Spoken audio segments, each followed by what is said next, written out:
अस्सलाम वालेकुम। सोचो अगर चंद मिनटों में ऐसा हमला हो जाए जिसे रोका ही ना जा सके, ना कोई जेट, ना कोई टैंक, सिर्फ आसमान से आते हुए मिसाइल। अगर मैं आपको बताऊं कि पाकिस्तान खामोशी से एक ऐसी ताकत तैयार कर रहा है जो जंग का नक्शा ही बदल सकती है। जी हाँ, इसे कहा जा रहा है पाकिस्तान रॉकेट फोर्स। लेकिन ये फोर्स आखिर क्या है, क्यों बनाई जा रही है और क्या ये वाकई ही भारत के लिए एक बड़ा खतरा बन सकती है? आज हम सब कुछ आसान जबान में समझेंगे। रॉकेट फोर्स क्या है? रॉकेट फोर्स दरअसल एक खास फौजी यूनिट होती है जो बैलिस्टिक मिसाइल्स और क्रूज मिसाइल्स को कंट्रोल करती है। यानी ये वो ताकत है जो दूर बैठकर दुश्मन को निशाना बना सकती है, वो भी चंद मिनटों में। दुनिया में बड़ी ताकतें जैसे चीन और अमेरिका पहले ही अपनी अलग रॉकेट फोर्स बना चुकी हैं और अब पाकिस्तान भी इसी मॉडल पर काम कर रहा है। रॉकेट फोर्स के क्याम की जरूरत पेश क्यों आई? पाकिस्तान ने रॉकेट फोर्स बनाने का फैसला इसलिए किया क्योंकि भारत तेजी से अपने मिसाइल प्रोग्राम को बढ़ा रहा है। जदीद जंग अब जमीन या हवा से नहीं बल्कि मिसाइल वॉरफेयर बन चुकी है। फौरी रद्द-ए-अमल, क्विक रिस्पांस के लिए एक अलग फोर्स जरूरी है। सादा अल्फाज में कहूँ तो पाकिस्तान चाहता है कि अगर कभी हमला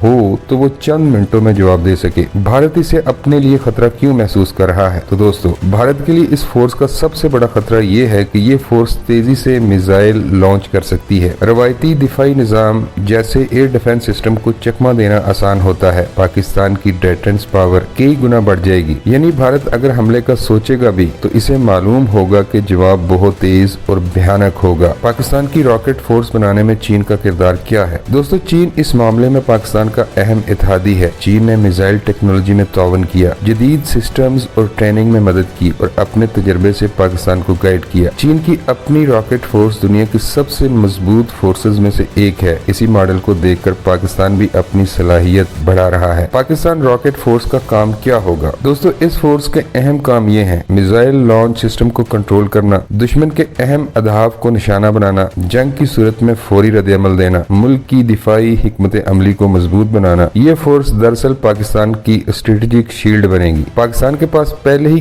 कई ताकतवर मिसाइल मौजूद हैं जैसे शाहीन सीरीज, गोरी मिसाइल और बाबर क्रूज मिसाइल। ये तमाम मिसाइल लंबे फासले तक मार कर सकते हैं, इंतहाई तेज रफ्तार हैं और कुछ तो एटमी वॉरहेड भी ले जाने की सलाहियत रखते हैं। तो अब सवाल ये है कि क्या पाकिस्तान की रॉकेट फोर्स खित्ते में ताकत का तवाज़ुन बदल देगी या ये सिर्फ एक दिफाई कदम है? अपनी राय कमेंट में जरूर बताइएगा। अगर ऐसी ही मजीद इंफॉर्मेटिव वीडियो देखना चाहते हैं तो चैनल को सब्सक्राइब करना मत भूलें। शुक्रिया।